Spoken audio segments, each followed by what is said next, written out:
Welcome to the podcast, Gay. I really appreciate you taking your weekend out of your time to share with me and those who follow the art of listening to your body. I have been graced with your presence over the last 3.5 months. Our paths have crossed, and you've actually taught me quite a bit. And some things that we've dived in together is about learning about yourself. And you've had your 72nd lap around the sun just recently. So you have lots of wisdom to share with us. And for those of you who know about human design, Gay is a projector. She's a 6-2. So projectors tend to have a lot of wisdom, vision, guidance, if only we were ready to hear them. And being a sixth line, once she hits her 50s, we know that she'll have things that don't necessarily make sense, but it'll make sense to the people that need to hear it. And so I meet a lot of people that aren't necessarily in spaces where they get to share their wisdom. And Gay, you're one of them. You've taught me so much about horses. I think we've lived some similar lives. You're helping me right now as Shadow is 3 weeks overdue, giving me guidance, letting me know when her belly's dropped and all the signs. So I really thank you for that. You've taught me about pasture management. I'll be implementing some of your tips. You've been an accident and emergency nurse, palliative care nurse, oncology massage therapist, and you're on an interesting journey yourself. And yes, you don't necessarily have a platform where you share, but every time I listen to you, I'm like, oh my gosh, I wish other people could hear this. So I've just asked you to come on here for a conversation, and hopefully this goes far and wide and has an impact on many people who choose to listen to this today. Good. It's a pleasure to share whatever someone may learn from this. Do you want to tell us a little bit about where you're at? Yes, I have had a long journey with cancer, breast cancer, first diagnosed in 2011. And it was my choice not to go down the path of chemo, radiation and surgery. Well, I did have the surgery at that time, but no chemo and radiation. And it returned in 2016. I treated it alternatively, but it was doing a lot beneath the surface that I couldn't see. And then in 2023, I went to Mexico for treatment, which was successful initially, but that success didn't last. And I now have significant spread through both my lungs, involving some of an artery of my heart, and it's in my liver and my bowel. I'm living a relatively okay life. It's much quieter, but it's a very interesting life, considering I was a palliative care nurse for 20 years, and now I'm on the receiving end. And I can see that some words that I said to my patients back then were quite hollow. There's a greater understanding now of what it's like to be sitting in this state. And it's a bit like waiting at a train station, waiting for the train to come past and pick you up and take you to wherever. That's where I am now. My life in nursing, I started off doing accident and emergency nursing, and I just loved that. Once I'd completed my training, I did accident and emergency and loved it. It was so good. You could actually help people, and they were banged up after a car accident, cleaning them up, sorting them out, stitching them up, anything like that. It was just great. And then I had a period of being out of the workforce with lots of back surgery after the job of lifting unconscious patients took a toll on my back. So I then, a friend was about to start a new palliative care service in country Victoria, or bring palliative care to country Victoria. And the house that I'm living in was actually bought to create as a hospice but the requirements were too great and the space too small. So her push then was to take it into the community and get government funding, which she successfully did. And why palliative care? Because medicine sees everything in its acute phase. And when people are dying, or you need to palliate them, and palliation means treatment only for symptoms, not for any cure. So it was to educate the community, educate the medical profession, and create a palliative care service for home-based care, which was incredibly successful. But it's not an acute disease, and it took a long time to get the medical fraternity to see it as a specialty area, which they technically do now, but there's still a lot that they need to learn. And hopefully I'll get you to share some of your wisdom. I'm curious because on my journey, particularly working with people with cancer, I do work with some people through to end of life. And when they get asked if they want palliative care, there seems to be such a stigma around it. So could you speak a bit about, I guess, your approach being a palliative care nurse and how you saw your role, as well as speaking to those who may require and can lean into the support of palliative care but have the resistance because of the thought process that this means they think that I'm on my way out? Yes, that's very true. And there's also a thought process in the community. There's a fear of opioids, which is the type of drug that they use for pain relief and other symptoms. And if someone says you could align palliation with hospice care and it's just all about symptom control only, and people will say, oh yes, my uncle went into hospice care and all they did was keep increasing the doses of morphine until he died. Palliation's not like that. Palliative care is, and nor is hospice care. Palliative care is about quality of life for as long as you have. When I was doing it, we would have patients for 12 months. Now they have changed all of that, and it would be as short as a couple of weeks that you'd be on palliative care. 3 months would be appropriate. And it's just about titrating and working out the drugs that keep people comfortable.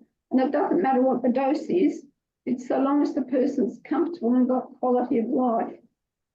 It doesn't matter how they live or what they do, so long as they've got quality of life. And I'm curious, how much of that is dictated by the patient versus the nurse? The nurse would have to have reasonable experience. And with respect to the nursing profession, because of staffing issues and specialties, the area where I live, they have palliative care consultant nurses who might drop in once a week or less, once a month, but the care is delivered by district nurses. And you may have district nurses who don't feel comfortable dealing with death and with palliative care. So you've got that resistance coming through, which is so unfortunate. A lot of them, it's just in, round and out. There's no actual connection with the patient. There's no sitting and talking, listening, being present, which is what those patients need. They're not just like the acute patient in a hospital ward. We'll just go pop in, give them an injection or give them the dose of this and you're out and you've given them the treatment. Palliation is as much emotional as it is physical. Yeah, absolutely. And so what is it that you loved about being a palliative care nurse? I think for me personally, it was that I could connect at a very different level, an emotional, psychological level with patients. I gave them time to be heard, and we were very good with our drugs and our drug doses and our symptom control. So by being very efficient at that level, we gave them quality of life. Mm. And do you think it's something that came very naturally to you, or was it partly trained as well? I think it was training, but I was very comfortable in that role. You know, going from accident and emergency across to palliative care, it was like 1 minute I'm saving lives, the next minute I'm helping people depart Yeah. this earth in a very peaceful way. Mm. And so, what do you think are important qualities of a palliative care nurse, or there's death doulas out there nowadays as well? Look, I don't know how to answer that question. I think you have to have a true appreciation for your fellow human being, but also understand that final journey. And what I always found interesting was we celebrated birth, we celebrated birthdays, we celebrated 21sts, we celebrated weddings, engagements, all these things. And when it came to death and someone's final journey or their departure, that it was shrouded in sadness and grief, not celebrating their life and what they'd achieved. Mm. And I think you managed to achieve that in some of your work by showing people what they've achieved in their life. And when I did that exercise of yours, I was quite surprised at what I'd done in my life. Yeah, you've done amazing things, and that's why I love to be able to share your journey and some of your wisdom with people who are listening today. Very good. It is good. It's a We've um we've also had some conversations about the death process, and I shared a passage. I read a little bit of Michael Newton's book. I believe it's Michael Newton, and it's called The Soul's Journey. And something that really resonated with me in the first few chapters was about how when a soul passes, when it leaves the human body and goes into other realms, when it transitions, it so wants to communicate with the souls in the human bodies that are still earthside. But they find that sometimes they can't, or the signals get missed by those who are still earthside because they are just so overwhelmed with emotion. So, my work really is I want people to be able to clear out their emotions. It's not to say that you're not going to be emotional, you're not going to be crying, but that you still have the space to be able to receive the messages or the little signs. And I've just heard all sorts of curious stories. Have you had any experiences like that when you've helped people pass over? um, signs, yes, and this is this one I've shared with you. It was a farmer who'd come into the town so that he could have palliative care for his wife. And they weren't on palliative care very long, only a couple of weeks. And I went to do a bereavement visit, and he seemed really agitated. And he said to me, "Come and have a look at this." And he and his wife had been sleeping in a room with two single beds. And in two beds, one was made, and the other one had the imprint of that on the bed of someone lying there. And he pointed and he said to me, "Look at this, look at this. The house is haunted. I can't stay here." It wasn't the house being haunted. It was his wife, I believe, communicating with him that she was still with him. Wow, I've got chills as you share that.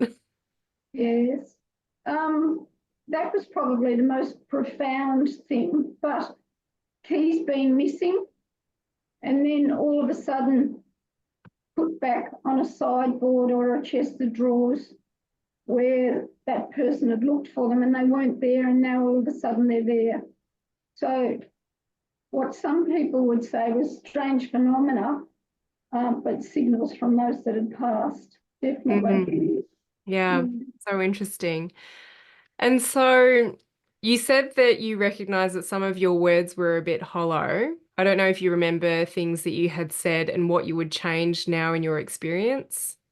Can you share anything around I that? used, I used to say to people, because I always thought that knowing when you were going to die was, or roughly, was actually a bonus, because you could make good what hadn't been in your life, meaning relationships. Say parents who were had arguments with their kids and when they weren't talking, adult children. And I'd say,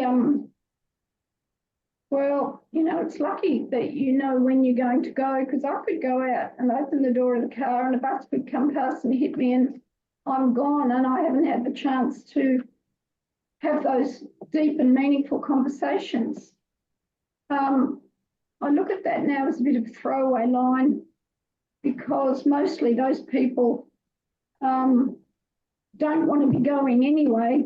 They don't want to know when they're going to go.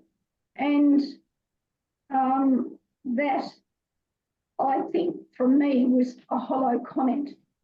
Mm. You know, from that was good was in the palliative care I worked for, we worked very hard on repairing relationships. So we facilitated meetings and conversations so that people could repair damaged relationships before they departed, to make things peaceful for that person to part and leave his earth. I've actually heard that recently of a friend who received some news, and someone also said that comment to them, like, you could go out and get hit by a car.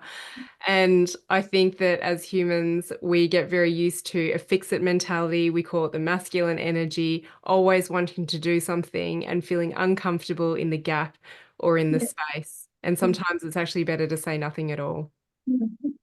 I totally agree with that. It's better to say nothing at all, but be a present listener so that they know they're heard. Yeah. But, you know, interesting things like complex relationships. I can remember a father, and the father hadn't even died, and the son was cleaning out his shed of all his tools. So there was no relationship there, but we weren't getting involved in it. That was just what was happening. So the mother was distressed. The father was too sick to be aware, and the son's there looking for some material advantage from his father's departure. Good things, but not so good things of human nature. Yeah. I'm wondering as well, in terms of palliative care, some conversations that we've had. This probably has nothing to do with palliative care, but just in terms of, I feel that most people that I work with, no matter what path or choice they choose to take, and this is not just with cancer, but cancer is a good example because there are people who choose to take a conventional route, an alternative only route, or a whatever route it might be, is what I see, and I've asked people, you can share more about this, is that all they want is to be supported in their decisions. Can you speak to that? I think that one of the big things is the sense or the feeling of powerlessness. You lose your independence, you lose a lot of your decision making, and it's as though you sit and all the decisions that are going around you and people are making decisions for you. That powerlessness can be quite overwhelming. And I've had that recently in regard to the sort of drugs that I find work for me and for my pain, but what the system says I should be taking. So, you know, well, you should have a slow release or you should have a patch. Yet there's another tablet that I find works for me. It's just that the system doesn't allow for enough tablets for me to last month to month. That sort of thing. And on that level, within the system, I don't feel heard. And I think I'm not driving anymore because I've got one arm that doesn't work. And I've got a lot of drugs in my system. So one-armed, people can drive one-armed, but the insurance company would not recognise a claim if I have an accident. So I've become dependent. So you feel like a little child to a degree. You're waiting to be taken out, or you're waiting to have something done for you that you could do yourself before. You know, one arm, you can't do it anymore. You can't drive. You can't just pop out to the shops for a change of scenery anymore. That's Mm, not part of your life. So mm. I think it's the powerlessness, the lack of independence, and that sense that you're not being heard. Yeah. I feel like, that I see everything as connected, and this is definitely a theme that I've seen play out for people is that they sort of know what they need to do or the decision they need to make. But if they don't make it, sometimes the decision gets made for them. And then that causes more of a trauma response. And there's some words of wisdom out there that say that trauma isn't the incident, it's our view of it and how we interpret it. Mm. Um, but having these decisions, some decisions made for you, and this sense of powerlessness and feeling more dependent on others or losing your independence, how is it that you have navigated this? How do you feel about it now? At this point, as I get weaker and more dependent, and the fatigue starts to become overwhelming, um, all I can do is let it wash over me because I've got no control. And the more I fight it, the more I use up my energy. And the people that are around supporting me are wonderful people, you know, really soulful people who think deeply about what they're doing. And I feel blessed that I have them in my life, some wonderful people. So it's it gets to be a positive journey once you stop fighting, really. Yeah, I think this is a huge thing. I often will watch people and I'll read behind their language that they use. And some people say, I'm going to win this fight or I've got a battle ahead. And inside, I know that's part of their journey. I just have to let that roll out. So I don't necessarily say anything, but I feel like the ultimate is to let go of the fight, let go of the battle, and just to be at peace with everything, no matter what. Because it reminds me of the COVID or the pandemic period of time, and there was a lot of divisiveness around that. I want to come back and speak about the system as well. And people used to say to me, why aren't you saying more? Why aren't you fighting it? And I said, well, no one really listens to someone who's fighting out of anger, do they? But words really land when we can see that they come from a place of love. And I also say that my work is more about helping people become emotionally grounded with their decisions to do or not to do something, but also to have the wherewithal to hold that people are going to judge and criticize them for the decisions they make. And it's not actually that it is right or wrong. The other thing that I've come across a lot, again, I think the pandemic and also cancer journeys are pretty big with this, where you may get to a point where medical intervention is required, and then you become in a system, and a system that makes decisions for you based on categories and protocols and boxes that you fit into or not, rather than, as you said, considering you as a person and you actually knowing what works for you. I think, as a society, sometimes for me, having been a practitioner as well, there's some people that I would talk to about certain things. Now I only work with people who I know I can talk to about all sorts of things. But it's almost like you could tell those who were ready to blame and be the victim and those who weren't ready to take responsibility. Um, but yeah, the system. Can you speak a little bit more about this from your perspective and again how you've navigated this? How I've navigated it is basically by trying to stay outside it. Um,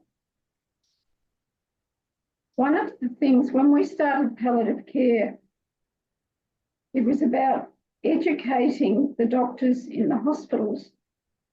And if one of our patients ended up in the hospital, the doctors would ring us to come in and talk through what drug regimes they should put them on.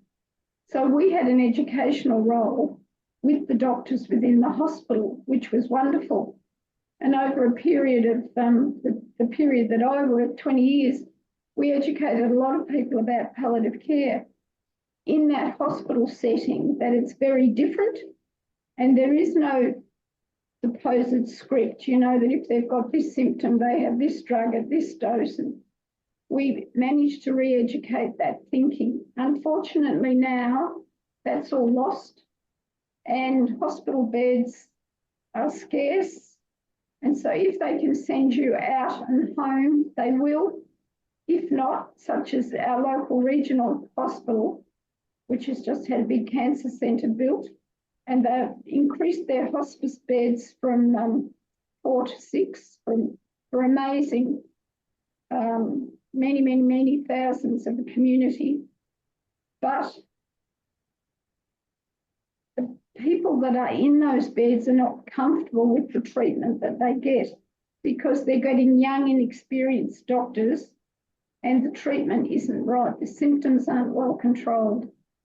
And I had the experience of my brother-in-law dying 2 years ago, and I assisted my sister, and he was in Melbourne, and he was involved with a very notable hospital and palliative care group in Melbourne.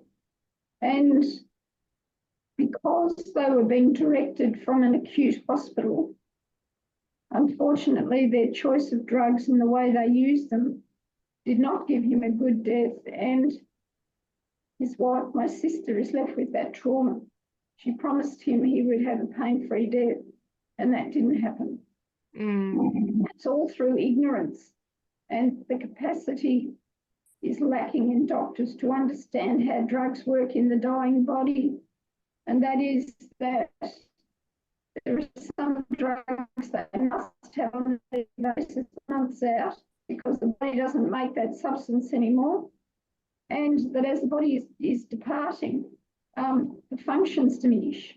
So you're going to need more to get the same effect. So you'll be upping doses of drugs, and they didn't understand that either. So they really didn't have a good grasp of the dying process and how things progress. What else do you feel has been lost in modern day palliative care? I think it's very clinical. Watching the nurses, the palliative care nurses that came into my sister and brother-in-law, I don't want to be too negative, but she was ill-equipped emotionally and clinically for the job. I assisted her with a couple of procedures, and I could not believe that she could not complete the procedures, that she didn't really know in depth what she was doing. She was a bit like a dictator when it came to the drug doses, and therefore she had this idea, I think, that there was a thinking amongst the family that we should hasten this, so increase the drugs.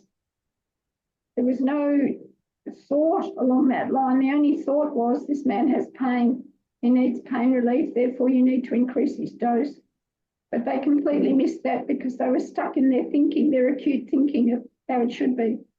Yeah. And I haven't seen that many palliative care nurses here come to visit me, but those that have, there's no just sitting talking to get to know you or understand where you're coming from in your thinking and your attitude. It's more, well, we've got this dressing to do, or we've got this other procedure to do or to sort out. What equipment do you need? And that's it. So it's very clinical without that sort of soulful connection that's needed with someone on the journey like this. How do you think we can build that soulful connection, in your opinion? I think that palliative care needs to be a dedicated specialty, and I don't think we'll ever get there because of budget constraints and the fact that here in Australia the health system's on its knees, really. Really is. So there's no room for palliative care within an acute hospital. It needs to be a hospice or something like that. home-based is the next best thing, but you need specialist nurses in that area. And a lot of people don't want to deal with death. It's too confronting. Mm. It's in your face. Have you heard of death doulas? Yes, I have. Yeah. I'm definitely going to be recommending this to someone who I know who has been a nurse and trained in being a death doula. But I'm wondering if I'm more familiar with the doulas for when you have birth. Yes. Um, yeah, you give birth to a baby, that they sort of become your advocate. If whatever the situation arises, and they really create a plan about what do you want in all of these situations. So I'm wondering if a death doula is more the way for people to go if they're able to invest in that privately. Look, it could only have an advantage, especially if the patient was at home and wanting to be palliated at home. Mm, I think that the health system would frown upon a death doula, even with palliative care involved. I really do. mm, They're so close-minded on a lot of things like that. They think they're far out there, but in fact, they have a place, and they're yeah. very.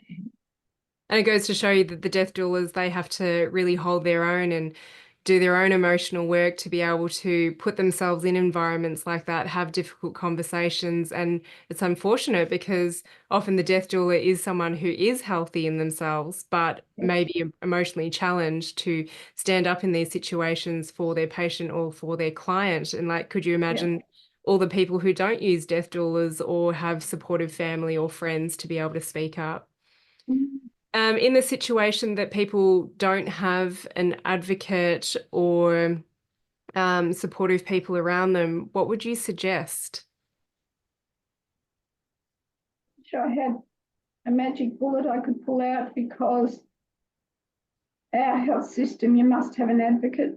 You must have someone who can speak for you. I have no words. I don't know what to suggest, because other than an advocate, and if you haven't got one, you'll be lost in the system. Yeah. This is something that I notice I help a lot of clients with is having the conversation, even if that person's not going to agree with you. Hopefully, they can provide a space for you to be heard and just grievances, or again, that you've got someone that you can vent to if you need to, and Yes. sometimes we can just come to our own decisions or peace with what the situation is. But I hear a lot of people say, I'm just so sick of advocating for myself. But I do believe it's something that we need to embrace. And that's something that I'd love to encourage people to do before you get into the health system. Hopefully, you never have to, but we also never know what our path is exactly going to be. And this work is about embracing all of the challenges, being able to stand up for yourself, being able to have your voice, Yes. and to be able to be seen and heard if possible. Absolutely. And hopefully there aren't many who don't have advocates who can help them to speak up and be heard, so that they get the treatment that they want, or they Yeah. don't have the treatment that they don't want. Yes. Yeah. It's like most people just go to the doctor, and the doctor then sends you on to a specialist, and then the specialist says, well, this is your treatment. But they don't tell them what the side effects of the treatment might be or will be. And so that person feels pretty wretched for 12 months or more. And I'm thinking of a young 33-year-old that I know of at the moment who breast cancer, she's had surgery, she had chemo, it didn't work. And then they've offered a trial drug that seems to have worked well, but it's destroying her quality of life. And she has an infusion every 3 weeks, and she's literally flat on the bed for a week. And there's, I can't do this anymore. I can't do it. Just can't do it. And then at the end of that 2 weeks recovery, she's good enough to go back to have another infusion, and then she's hit again. Yeah. So you wonder about the length of treatment, and does it really work? Does it have longevity in its cure. Mm. It's interesting you talk about that cycle because I often refer to it about being the gap in the pain and the gap in between the pain.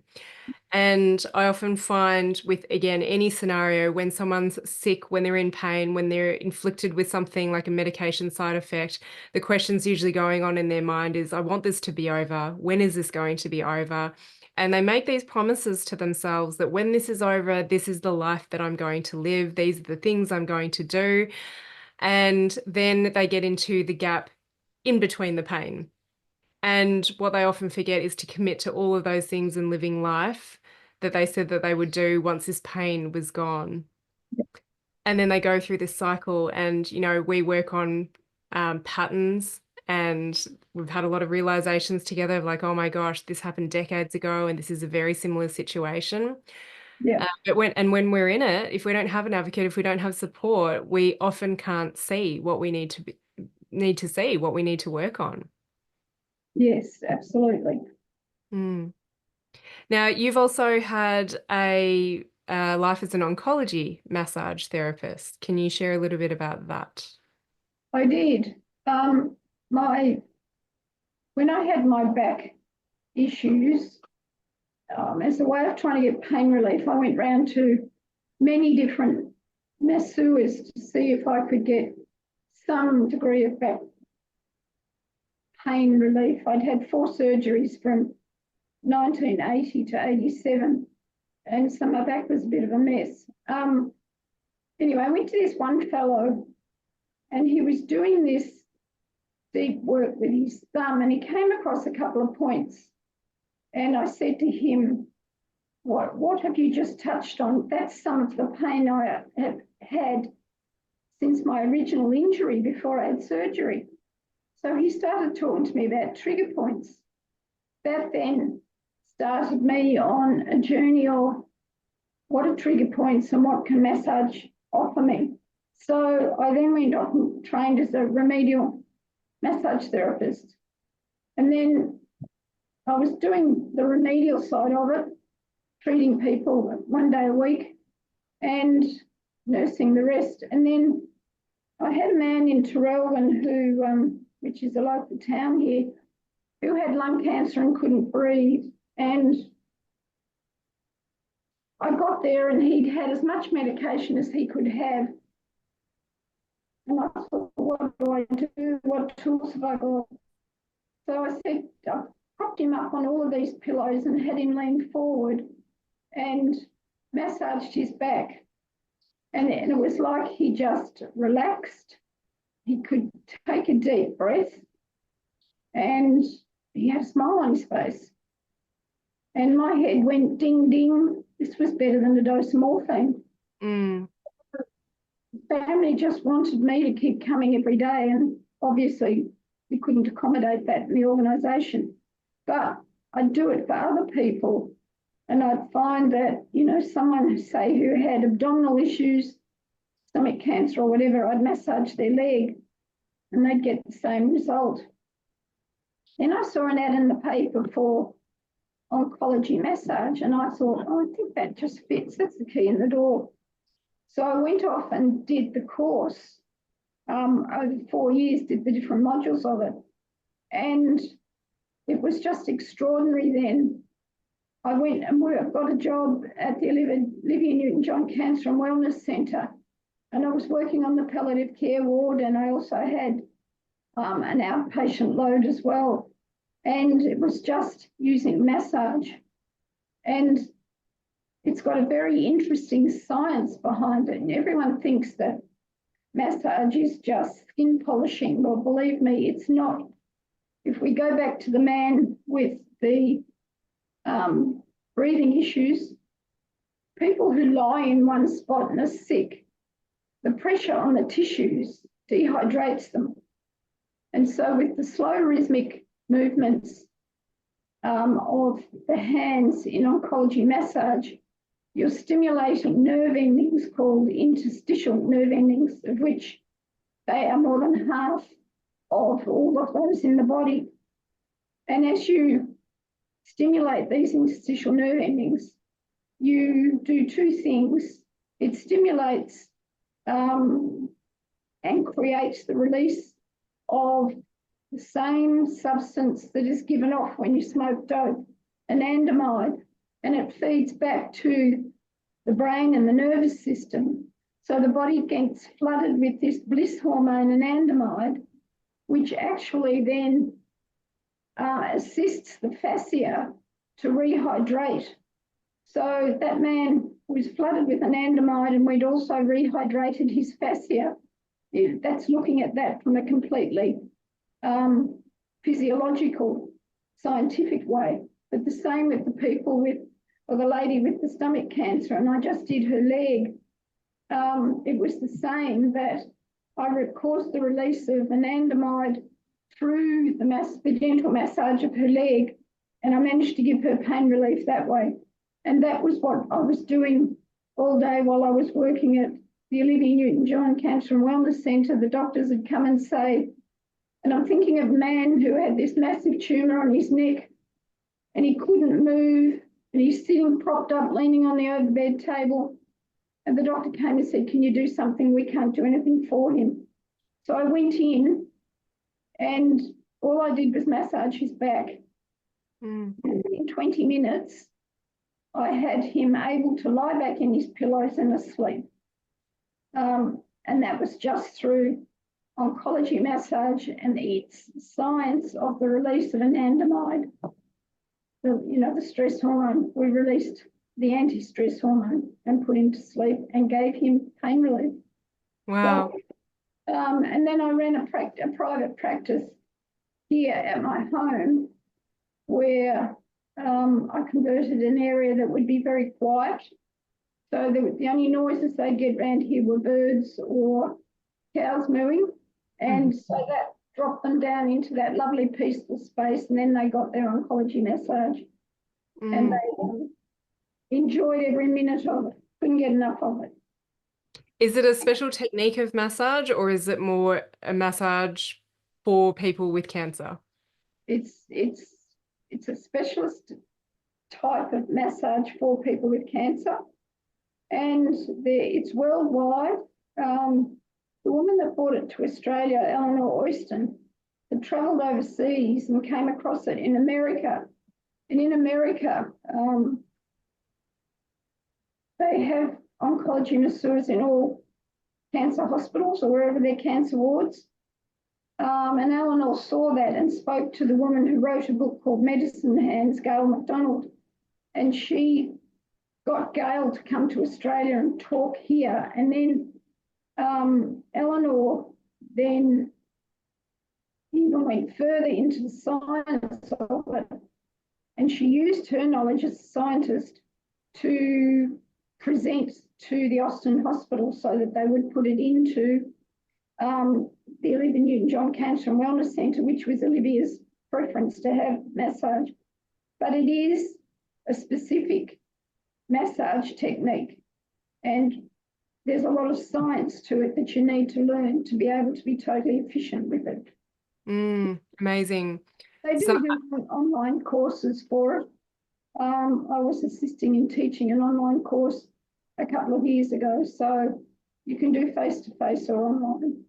All right. Oh, great that you were able to share your wisdom to those people who went through that course. One thing that you said about the guy who had the lung cancer and he'd been given all the drugs. I remember when I did my Western medical acupuncture training, which I must admit, I just grit my teeth to get through it so that I was able to stick needles into people.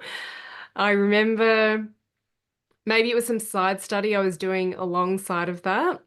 But I often say to people, the most powerful drugs we have access to are like almost locked away in a cabinet in our brain, and we just have to find the key that unlocks it. And these are chemicals that are more powerful than any painkiller or morphine or antidepressants that we can get out there.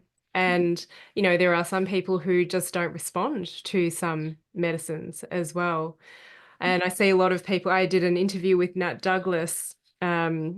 She's a naturopath friend. She's been on my podcast a couple of times, but she did a plant medicine journey. I think it was a psilocybin journey, and I came up. So I said, well, let's do an interview about this. And I think that everything has its place, but also I think if we can give ourselves more space, time, and personal development and spiritual growth, we will learn how to access all that we need. Everything that we do need is within us. And usually, when Mm. we work with people, which is also a fun journey, I work with people as well. That's how we unlock it, unlock our potential. Absolutely. And I always say head, heart, and hands. Through oncology massage, you can create such incredible changes in people. And there's the science back there of epigenetics, which is before the cell. Candace Pert discovered that we could change the immune system by intention and using our hands. And that's what's involved in oncology massage. And you've got Bruce Lipton, who's also involved in epigenetics. So there's so much science out there, but it doesn't come with script pad. So it's not accepted. It's Yeah. not seen as having any value. I love Bruce Lipton's book. Is it The Biology of Belief? I don't read Mm. many books, but I think that is a great one for everyone to read because when I take people's history, and you did a whole history session with me that was a whole day, right? Whenever I hear ask about family history, what I'm actually trying to listen for is whether or not they believe if they're going to inherit or live the same generational pattern or trauma. So we can inherit genes, or the example is we can load the gun, but we don't need to pull the trigger. So you can have the genes swimming around in your body, but as long as you provide a healthy environment physically, physiologically, and emotionally, then there's no reason why that gene has to be turned on and actually be expressed. And so I often see people out of fear, they get diagnosed with a gene and they, in terms of cancer, might cut body parts off. And again, if that's part of their journey and it feels like a good decision for them, then that's fine. Everyone will choose a different path. But we also know that with certain genes and also with the work that we've done together is that the body just always finds another place to express the stress if we don't listen to what the message is. So yeah, it's really interesting genetics and the belief that, oh, if my parents had it, I'll have it is not true. And And that's so true. Sorry to interrupt you. My sister and my niece, because I have cancer and my brother has cancer and my sister's husband died of cancer, my sister and niece were paranoid that they were going to get it. So they both went off and got genetically tested and told they didn't have the gene. Is there such a thing? yeah, sometimes it's better to not know things as well because and I think it's also the way the information gets delivered by the doctor, the specialist, or whoever, the nurse that might be giving the results, is that it can then plant a seed of belief in our mind. And is that belief actually true? Because we know that we have beliefs that don't serve us as well. Um, Something that I wanted to say about, as long as our physical, physiological, and emotional environment is ideal, then the genes don't need to be turned on. I think there's a part of trusting our life's journey as well, is that some people have got to hit different thresholds or crisis points before they decide to listen and go on a different path.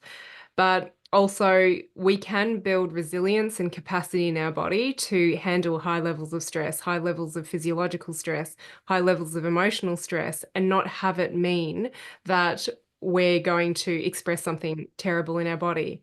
It's all about the ability to process and give it time and space and have the right support so it doesn't have a negative impact. So it's not stored in our body for it to come out in some other way. Yes, absolutely. Absolutely. And it's that blind faith we have that medicine and the doctors have it all and know it all. Mm. I'm afraid they don't. There's a lot of power and authority in the medical system. Well, there is, and not wishing to be critical, there's hundreds and millions of thousands of dollars gone into research, and yet they can't find anything. Mm. No cures, you've got to wonder. There's an Yeah. awful lot of money. My brother, when he had treatment, used up every penny he had. He was quite wealthy until he started his cancer journey and his trial drug. And he didn't remove the stress. He kept working. The stress kept building. He kept getting sicker. And he ended up dying and leaving his wife broke. Mm. No, house had gone, everything had gone. Mm. The doctor told him that to have chemo would lengthen his life. It was keeping him alive. He didn't mention the stress. Yeah. Yeah. The journey of, and I always like to try and catch people as early as possible, even before they have any disease state. But usually, I think that's how society is conditioned, is that we do wait until we're in pain to seek help, but hopefully we don't need Yep. to be in severe levels of pain. Mm-hmm. Um, but yeah, so many people say, I'll get through this, I'll have the surgery, or let me just have this treatment and then I'll come and work with you.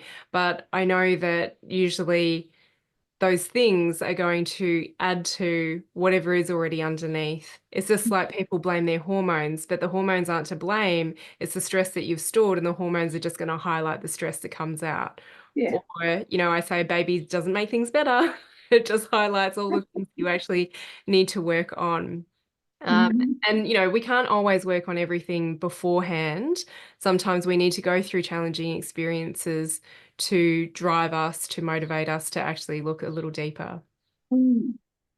And, um, we can't spend our life looking back. The way I think now is I can only live this moment of this day.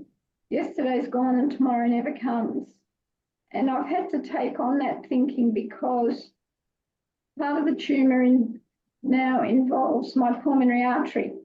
And there's this big concern amongst the medicos and the nurses that come here that there could be a catastrophic event, it's their words, at any time where it would be like lights out for me. So every moment is precious and every moment is a treasure really for me from here. I'd like a miracle pill, gin, to get rid of it, but here I am and this is what I'm living. Yeah, I love that you shared that, because that was going to be my question. And maybe you've got a bit more to share, is how do you view your past now? Um, I always thought that I had a very traumatic childhood and therefore I lived in um, constant stress. Um, but having worked with you and dealing with it, I see it now that it made me a better person, on many levels. It didn't completely make me who I was. It actually made me a strong and determined woman, not a woman who was damaged and gave in to the stress. Yeah, the only thing was I learned to live in fight and flight.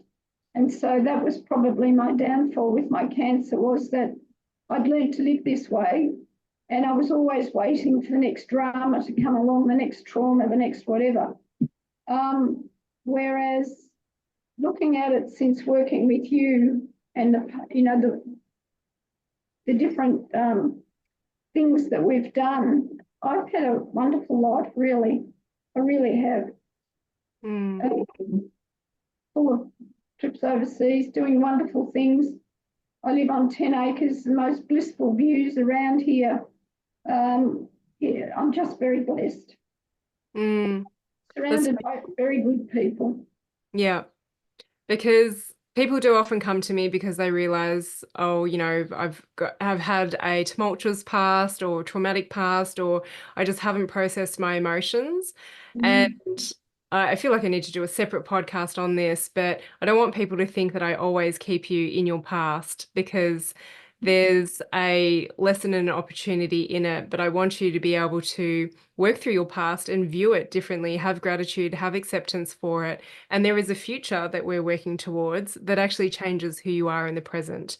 But so many people have their past dictate who they are in the present, and often work in very circumstantial ways that if this is better, then I'll do this. But what if this is as good as it gets? Yeah, And when we really can become at peace with something, that is when we feel inner peace and freedom. yeah. And acceptance. I mean, my childhood wasn't fantastic childhood, but my parents did the best they could with what they had. And they were thrown some incredible adversities, not by their choice. And we children may have been neglected, but that wasn't intentional, but it made us strong individuals. Yeah. And you've had a lot of realizations as we went through the releases because people will often say that to me. And then I say, yes, but we need to release on it. So that because that often comes from the headspace when people say, my parents did as best they could with what they knew and the resources that Yes, they had. yeah, But when you feel it and you hear it from them, even though they're no longer here, it just lands completely differently. And I just remember, you usually have your eyes closed, but I just see all these like, oh my gosh, head shaking moments and the realizations that happen. yeah, absolutely. Yeah, Mm, no, and I think that um, none of us know when our number's up. And I thought my number would be much further on. And I'm disappointed that it's going to be shorter than I think it should be, but it is what it is. mm. What words of wisdom would you like to share with people based on where you're at in your life? Yeah. Words of wisdom. Well, everyone's journey in life's different, but all I can say is live every moment in the present and don't hold on to negative emotions. Don't hold on to any anger. Don't be resentful. Just enjoy what you've got. As Mm, big or as little as it is, it's enough. And the only person who can make you happy is yourself. absolutely. And I think you've got a few more words of wisdom for us. Is where is it that you find solace and peace? In my garden, and I have to say this year, the garden has been absolutely magnificent in regard to the flowering. It's an English garden full of snowball trees and camellias and azaleas and elms and ashes. And I just can't believe the colour and the volume of blooms this year, just extraordinary. So the garden really is the full cycle of life. It's the seasons. It's the cold and the dark, and then it's the sunshine and the uplift.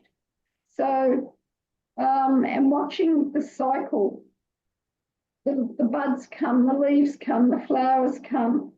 There's nothing more beautiful than a garden. And it's Mm, saying what is it? You're nearer to God in a garden than anywhere else on earth. So God's in my garden.